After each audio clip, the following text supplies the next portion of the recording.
Ne, mi nismo med tistimi strankami, ki bi govorili, da je treba šparati med krizo, ravno obratno. Če smo se kaj v prejšnjem desetletju naučili in se je treba naučiti, je to, da se med krizo absolutno ne špara. Država mora takrat pomagati ljudem in gospodarstvu.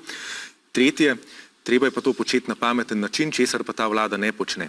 In jaz sem začuden nad tem čudenjem nad gospodarsko rastjo. Glejte, dve stvari treba vedeti. Prvo je, gre za odboj po krizi. Slovenija je leta 2020 zgrmela, zaradi karanten in tako naprej smo imeli nagel padec gospodarske aktivnosti, leta 2021 se je pa pobrala za približno to, kot je prejšnje leto zgrmela.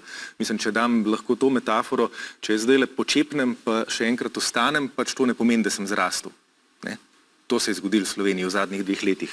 Ne, in tretjič, gledajte, če je kaj, kako bi rekel, v ekonomiki javnih financ trdno je to, da če država poveča obseg svoje potrošnje, bo seveda povečala tudi gospodarsko rast.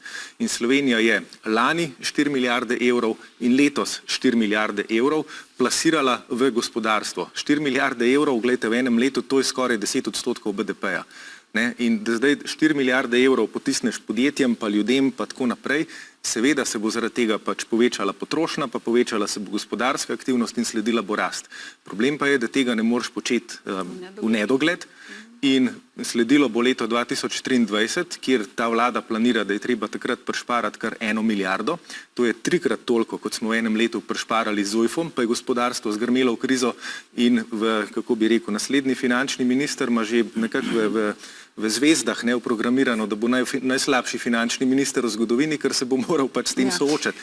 In če še smem ta sklep dodati, 8 milijard evrov, kolikor je vlada do zdaj porabila za to krizo.